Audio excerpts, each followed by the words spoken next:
વિભાગ એ ની અંદર તમે જોઈ શકો છો પહેલા 4 જોડકા પૂછવામાં આવશે। તો અહીં ઘોડાની સ્વામી ભક્તિ, ઓકે, તો પહેલામાં જવામાં આવશે જોરાવરસિંહ જાદવ, પછી ભૂખસિંહ ભૂરીભીખ, તો એમાં આવશે પન્નાલાલ પટેલ, વાયરલ ઇન્ફેક્શન, તો એમાં આવશે ગુણવંત શાહ, અને ચોપડાની ઇન્દ્રજાળ, તો એમાં આવશે ચંદ્રકાંત પંડ્યા। ઓકે, આ 4 જોડકા ઇઝી છે જે દરેકને આવડશે। ત્યારબાદ ખાલી જગ્યા છે 5મા નંબરની, પરીક્ષામાં ઉત્તીર્ણ થવાની ખુશીમાં રામાયણ અને મહાભારત ખાલી જગ્યાને ભેટ મળ્યા હતા। તો કોને મળ્યા હતા? અંકિતને। ઓકે, પહેલામાં આવશે અંકિત। ચલો બીજું, દેવજી અને કાનજી નવજાત બાળકને ખાલી જગ્યા પાસે લઈ ગયા, તો વેલજી પાસે લઈ ગયા। ઓકે, વેલજી। ત્યારબાદ જે ત્રીજો પ્રશ્ન છે 7મા નંબરનો, કે ગંદકીથી ખલેલ પામનાર સંત કોણ હતા? તો સ્વામી વિવેકાનંદ। ઓકે, તો અહીં જવાબ આવશે સ્વામી વિવેકાનંદ। ત્યારબાદ 8મી ખાલી જગ્યા, ડુંગર અને તેની પત્ની ખાલી જગ્યા સ્ટેશન, તો રાજપુર સ્ટેશન ગાડી પકડવા માંગતા હતા, રાજપુર જવાબ આવશે। Okay, clear. ચલો હવે તમને ક નંબર એટલે કે એક વાક્યમાં પ્રશ્નો આપવાના છે, એક વાક્યમાં એક પ્રશ્નો 1 માર્ક્સ, ટોટલ 2 પ્રશ્નો એટલે 2 માર્ક્સ મળશે। સત વધારી શક્તિ એટલે શું? તો તમારે જવાબમાં લખવાનું, સત વધારી શક્તિ એટલે એક સાથે 100 વસ્તુઓ યાદ રાખવાની શક્તિ। ફરીથી, સત વધારી શક્તિ એટલે શું? તો એક સાથે 100 વસ્તુઓ યાદ રાખવાની શક્તિ। ચલો 10મો પ્રશ્ન, સંદર્ભ રખડુનો કાગળ માંથી કઈ કૃતિ અભ્યાસક્રમમાં સમાવિષ્ટ પામી છે? તો કઈ કૃતિ, તો કઈની જગ્યાએ તમારે શું લખવાની? ડાંગવાની કૃતિ, તો ડાંગવાનો જવાબ આવશે। ઓકે, ચલો ત્યારબાદ ગમે તે 2 પ્રશ્નો લખવાના, 2 માર્ક્સના છે, 3માંથી કોઈ પણ 2 પ્રશ્નો લખવાના છે, ખાસ તૈયાર કરી દેજો, ચોપડીમાં તમને સ્વાધ્યાયમાં આપેલા જ છે। ત્યારબાદ 3 માર્ક્સના જે પ્રશ્નો છે મુદ્દાસર, એમાં પણ 3માંથી કોઈ પણ 2 લખવાના છે, આ તૈયાર કરી દેજો। તમારું બોર્ડની પેપર છે, બોર્ડની પરીક્ષામાં આમાંથી પ્રશ્નો પૂછાય છે, બોર્ડનું પેપર આવું જ હશે, એટલે ખાસ જોઈ લેજો કેવું પેપર રહેશે। પછી વિભાગ બી, એમાં પહેલા પદ્ય વિભાગ છે એટલે 4 જોડકા હમણાંની જેમ, તો ચાંદલિયો, તો એ લોકગીત છે। પછી માધવને દીઠો છે ક્યાંય, તો એ ઉર્મી ગીત છે। વતનથી વિદાય થતા, તો એ સોનેટ છે, અને દીકરી એ ગઝલ છે। ક્લિયર, જોડકામાં ખબર પડી ગઈ। હવે ખાલી જગ્યા જોઈ લઈએ। વૈષ્ણવજન વર્ણ લોભીને ખાલી જગ્યા છે, તો કેવા છે? કપટ રહિત।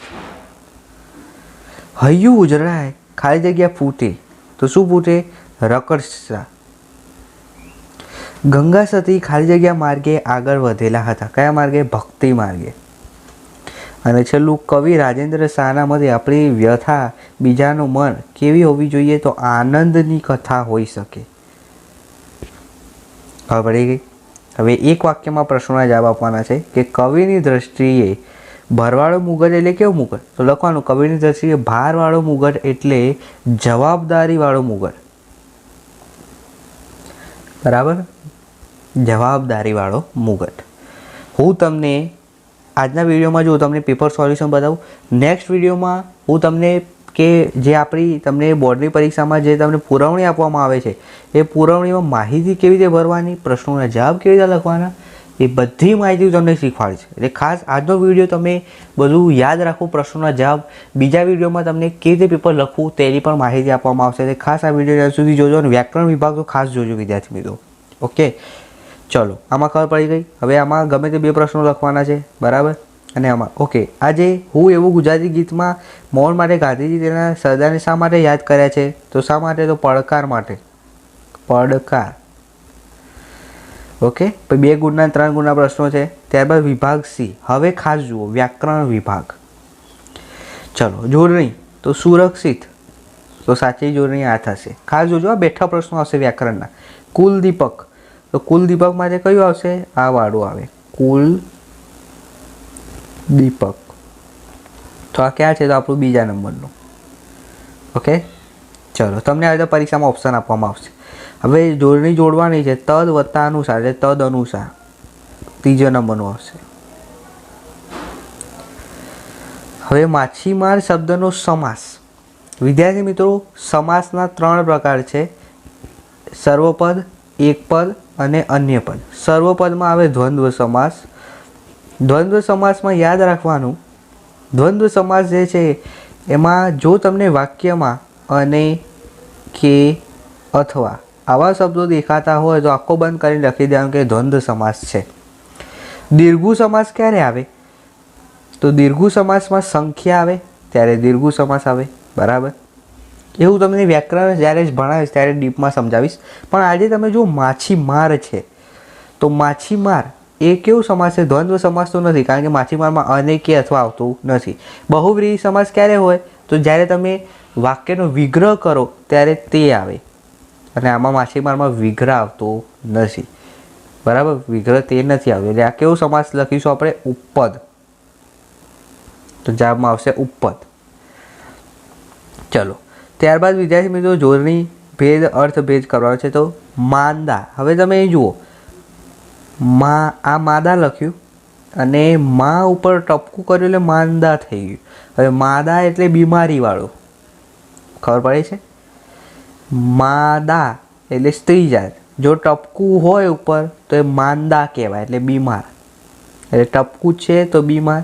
બરાબર, કંઈ ના ખબર પડે, ઓપ્શન જો તો પણ ખબર પડે કે માદા એટલે બીમાર થાય, એ માદા એટલે સ્ત્રી જાત થાય. ઓકે, તો પહેલામાં આવશે બીમાર, બીજામાં સ્ત્રી જાત. ચલો, 37મો પ્રશ્ન. અલંકાર. વિદ્યાર્થી મિત્રો, અલંકારના બે પ્રકાર છે, શબ્દાનું અલંકાર અને અર્થાનું અલંકાર. ઓકે, તો હવે અહીં તમને વાક્ય આપ્યું છે, પહેલાં આપણે વાંચીએ. આપણી બબલીની જ પગલી જાણે. તો આપણી બબલી, તો આ સજીવારોપણ તો નથી. સજીવ નિર્જીવ વસ્તુની વાત થતી હોય ત્યારે આવે, એટલે એ નિર્જીવ વસ્તુની વાત નથી, એટલે સજીવારોપણ તો નહીં જાય. યમક ક્યારે આવે? તો એકને એક શબ્દ બે વાર આવતો હોય, પણ એકને એક શબ્દ આખા વાક્યમાં બે વાર નથી આવતો, એટલે યમક એ ના આવે. હવે વધ્યું શું? વ્યતિરેક. તો જવાબ શું આવશે? વ્યતિરેક. ઓકે, ઓળખાણ શબ્દમાં કયો પ્રત્યય લાગે છે? તો ઓળખાણ. તમે જોઈ શકો છો, ઓળખાણ શબ્દમાં કયો પ્રત્યય લાગે છે? અહીં પર પ્રત્યય લાગે છે.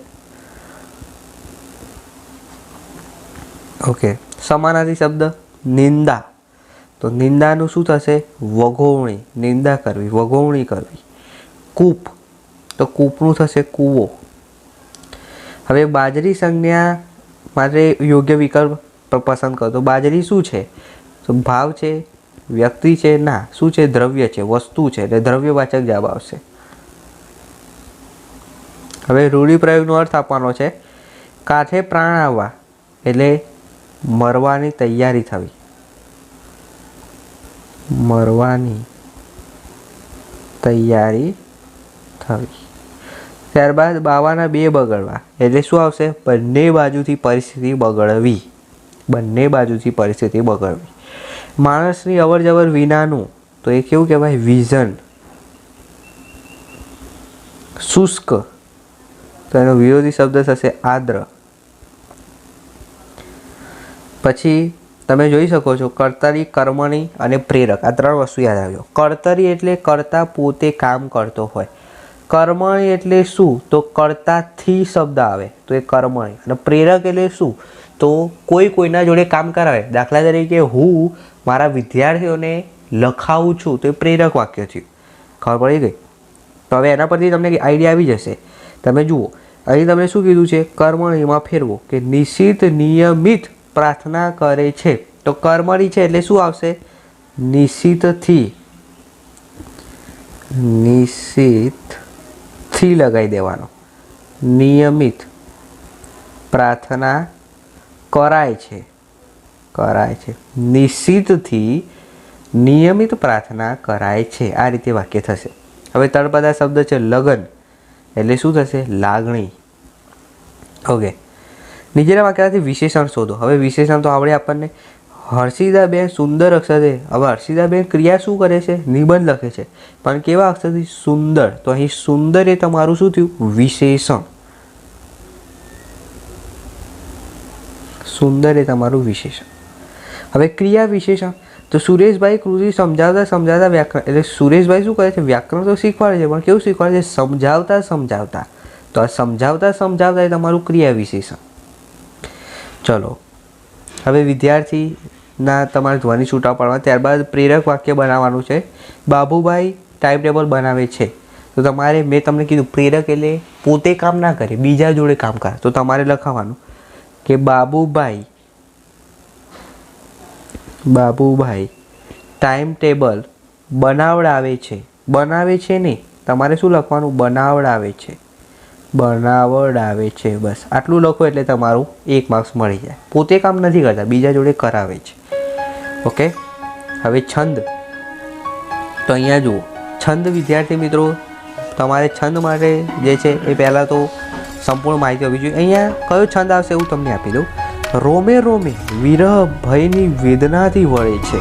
તો અહીં મંદાક્રાંતા છંદ છે. મંદાક્રાંતા.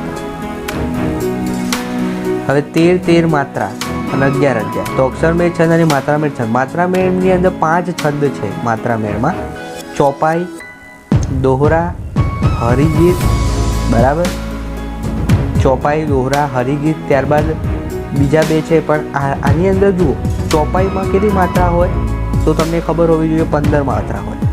દોહરામાં 24 માત્રા. હવે 24 હોય એટલે 11 વત્તા 13. તો અહીંયા જુઓ, 11 વત્તા 13 થઈ. તો આપણું આ જે આપેલ વાક્ય છે કે 11 અને 13 માત્રા હોય, તો તમારે શું આવે? દોહરો. જવાબમાં આવશે દોહરો. બરાબર, તો દોહરો છંદ આવશે. વિદ્યાર્થી મિત્રો, આગળ વિભાગ બી તમે જોઈ શકો છો. અર્થ વિસ્તાર છે, જેના 4 માર્ક્સ છે. અર્થ વિસ્તારમાં તમને આપ્યું છે, એના આધારે 2માંથી 1 અથવામાં છે એટલે 2માંથી 1 લખવાનું. ત્યારબાદ તમને 6 શબ્દોમાં કીધું છે, આ વર્ણન કરવાનું છે. બરાબર. ત્યારબાદ ઓનલાઈન તમને અહીં નિબંધ લખવાની વાત કરે છે. ઓનલાઈન શિક્ષણના લાભ, રોગચાળો, મારું વતન પ્યારું વતન. તો 3માંથી કોઈ પણ એક નિબંધ લખો એટલે 8 માર્ક્સ. વ્યવસ્થિત અક્ષરે લખશો એટલે તમારે 8માંથી 8 પૂરે માર્ક્સ મળશે.